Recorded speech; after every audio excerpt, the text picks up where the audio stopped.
आप अपनी 25 के से स्टार्ट करके 20,000 की सैलरी से करोड़पति बन सकते हैं। कैसे? 2004 से 2009 तक थॉमस सी कैरले ने एक रिसर्च कंडक्ट की। इस रिसर्च का मेन पर्पस था ये जानना कि लोग किन किन तरीके से अमीर बनते हैं और कौन सा सबसे आसान और सिंपल तरीका है अमीर बनने का। रिसर्च एंड होने पे रिचर्स को टोटल 4 कैटेगरी में डिवाइड किया गया। जिस मेथड कैटेगरी से मेजॉरिटी लोग अमीर बने वो था सेविंग एंड इन्वेस्टिंग कैटेगरी, यानी सिंपली सेव करना और ऐसी जगह इन्वेस्ट करना जहां आपको अच्छे रिटर्न मिले। और मेजॉरिटी लोगों ने अप्रॉक्स 88% मिलियनियर ने ये बोला कि ये मेथड उन्होंने यूज किया और उनके अकॉर्डिंग ये तरीका बेस्ट है अमीर बनने के लिए। और इन लोगों के पास कोई बड़ा बिजनेस नहीं था, ना ही ये किसी स्किल के मास्टर थे और ना ही इन लोगों ने कोई लॉटरी जीती।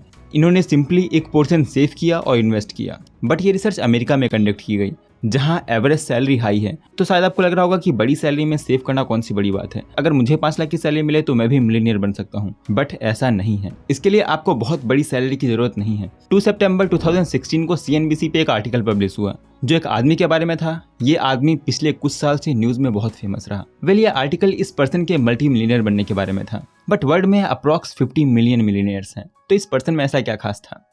इस पर्सन का नाम था रोनाल्ड रीड। ये एक लकड़ी काटने वाला का बेटा था जो डेली $1 कमाते थे और इन्होंने अपने बेटे को एजुकेशन दिला के 1940 में फैमिली का पहला ग्रेजुएट बनाया। रोनाल्ड ने 58 ईयर्स तक गैस स्टेशन पे काम किया और रिटायरमेंट लिया। बट इन्हें फिर भी कुछ करना था तो फिर इन्होंने जेनेटर और साफ सफाई का काम किया जो इन्होंने 17 ईयर्स तक किया। रोनाल्ड एक गैस स्टेशन वर्कर और जेनेटर थे, बट किसी को नहीं पता था कि साथ में ये एक इन्वेस्टर भी हैं। बट इनकी फैमिली में कोई एजुकेटेड नहीं था और इन्होंने भी कुछ खास पढ़ाई की नहीं, तो इन्हें इन्वेस्टिंग की नॉलेज कहाँ से आई? एक दिन रोनाल्ड कुछ काम से हॉस्पिटल गए तो हॉस्पिटल के डायरेक्टर ने उन्हें पास की लाइब्रेरी जाने का सजेशन दिया। उसके अगले ही दिन रोनाल्ड ने लाइब्रेरी कार्ड बनाया और बुक्स रीड करना स्टार्ट की। वहां से इन्हें स्टॉक मार्केट के बारे में पता चला और ऐसे इन्होंने इन्वेस्टिंग स्टार्ट की। और अगर आपको लग रहा है कि इन्होंने 11 या 15 ईयर से इन्वेस्टिंग स्टार्ट की जिससे ये इतने वेल्दी बन पाए, तो ऐसा नहीं है। इन्होंने 38 ईयर की एज से इन्वेस्टिंग स्टार्ट की और इन्होंने ब्लू चिप स्टॉक में इन्वेस्ट किया। तो इतनी कम सैलरी से इन्होंने ये सब कैसे अचीव किया? इसका आंसर है इनकी लाइफस्टाइल और डेली हैबिट्स। ये डेली कैफे जाके सिर्फ पीनट बटर और ब्रेड खाते थे।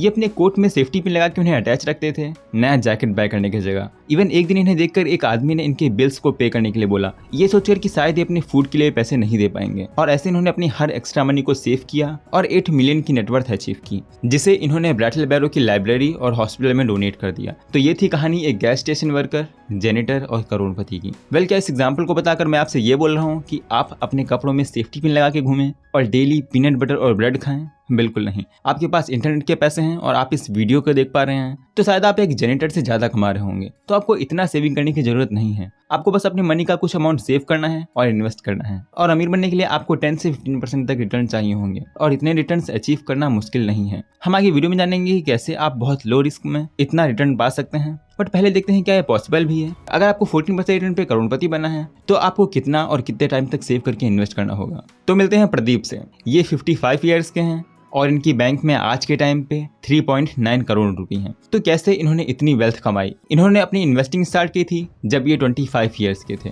उस टाइम पे अपना करियर स्टार्ट ही कर रहे थे तो इनकी सैलरी थी 20,000। तो इन्होंने अपनी मनी इन्वेस्ट करने का डिसाइड किया और स्टार्टिंग के कुछ साल इन्होंने मंथली 3,000, फिर सैलरी बढ़ने पे मंथली 10,000 इन्वेस्ट करना स्टार्ट किया और ये मनी इन्होंने 30 ईयर्स तक इन्वेस्टेड रखी और इन्हें एवरेज 14% का रिटर्न मिला। तो इसे SIP कैलकुलेटर से कैलकुलेट करके देखते हैं। इन्होंने एवरेज 7,000 मंथली इन्वेस्ट किए। इनका टाइम पीरियड था 30 ईयर्स और इन्हें रिटर्न मिले 14% के। तो 30 ईयर्स के बाद इनके पास अमाउंट होगा 3.9 करोड़ रुपए और अगर इन्फ्लेशन लगाएं यानी आज के टाइम के 1.1 करोड़ रुपए। मैं इस कैलकुलेटर का लिंक डिस्क्रिप्शन में दे दूंगा। आप वहां से अपने गोल के अकॉर्डिंग कैलकुलेट कर सकते हैं कि आपको मंथली कितना इन्वेस्ट करने की जरूरत पड़ेगी। बट उससे पहले क्या ये सच में इतना सिंपल है? बस आपको इन्वेस्ट करना है और हमें इतने रिटर्न्स कहाँ से मिलेंगे? अगर ये इतना सिंपल होता तो सभी अमीर होते। तो अब आशीष भी प्रदीप की तरह अमीर बनना चाहता है तो क्या उसे बस इन्वेस्ट करना है? नहीं। प्रदीप ने सीक्रेटली कुछ रूल्स फॉलो किए जो मेजॉरिटी लोग फॉलो नहीं करते और बिना इनके आप अमीर नहीं बन सकते।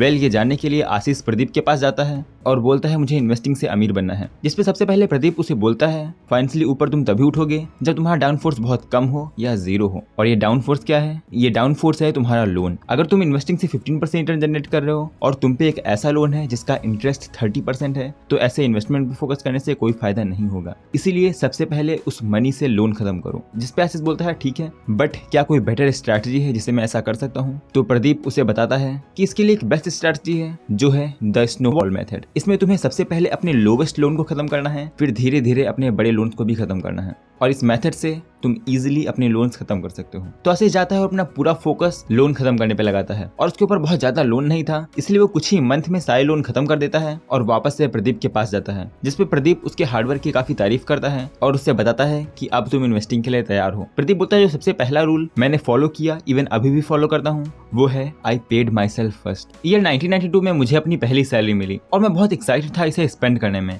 मैंने जिम ज्वाइन किया, अच्छी डाइट फॉलो करना शुरू किया और वीकेंड्स में बाहर जाना या मूवी देखने जाना शुरू किया, जिससे मेरे पास कोई भी मनी नहीं बचती थी। इसलिए मैंने इस रूल को फॉलो करना स्टार्ट किया, जिससे जैसे मुझे सैलरी मिलती मैं तुरंत 5000 अपने सेविंग्स अकाउंट में सेंड कर देता था। बट इसमें भी एक प्रॉब्लम थी, क्योंकि मैं इसे खुद ही कर रहा था तो कई बार मैं खुद को कई बहाने देकर इससे बच जाता था, जैसे फोन लेना है या दूसरे कई खर्चे। इसलिए मैंने इसे ऑटोमेट किया, जिससे अपने आप से ही मंथ की दूसरी तारीख को मेरी मनी इन्वेस्ट हो जाती थी। सेकंड रूल है डोंट डाइवर्सिफाई योर इन्वेस्टमेंट। इस रूल को सुनकर आशीष बोलता है ये तो ऑपोजिट है जो आज तक मैंने सुना है। सभी लोग बोलते हैं हमें अपनी इन्वेस्टमेंट को डाइवर्सिफाई करना चाहिए, हमें क्रिप्टो, गोल्ड, स्टॉक, NFT सभी में इन्वेस्ट करना चाहिए, तो मैं डाइवर्सिफाई क्यों ना करूं। जिसपे प्रदीप बोलता है क्योंकि इन्वेस्टिंग हमारा प्रोफेशन नहीं है। अगर मैंने इसे 10 अलग अलग जगह पे इन्वेस्ट किया तो ये मेरे लिए मैनेज करना बहुत ही मुश्किल होगा। मुझे नहीं पता फ्यूचर में क्रिप्टो ग्रो करेगा या नहीं, और अगर क्रिप्टो फ्यूचर है तो मुझे किस में इन्वेस्ट करना चाहिए और कौन सा स्टॉक ग्रो करेगा। बट ये तो पक्का है कि इंडिया की GDP ग्रो करेगी। तो मैंने इसे सिंपल करने के लिए बस इंडिया के GDP यानी इंडिया की बेस्ट 50 कंपनी में इन्वेस्ट किया है। जिसपे आशीष बोलता है मेरे पास इंडिया की 50 कंपनी में इन्वेस्ट करने के पैसे नहीं हैं। अगर मैंने हर कंपनी में 1000 में इन्वेस्ट किया तो भी 50,000 हो जाएगा, इसके लिए किडनी बेचनी पड़ेगी। प्रदीप तुम्हें कोई किडनी बेचने की जरूरत नहीं है, तुम सिंपली एक साथ इनमें इन्वेस्ट कर सकते हो इन कंपनीज के इंडेक्स फंड के थ्रू। तुम निफ्टी 50 इंडेक्स फंड में इन्वेस्ट करके ऐसा कर सकते हो। जिसपे आशीष पूछता है कि इसके लिए मुझे क्या करना होगा। तो प्रदीप बोलता है तुम्हें किसी भी इन्वेस्टमेंट के लिए एक डीमेट अकाउंट चाहिए होगा जो इजीली और फ्री में बन जाता है। वेल अगर आपके पास भी डीमेट अकाउंट नहीं है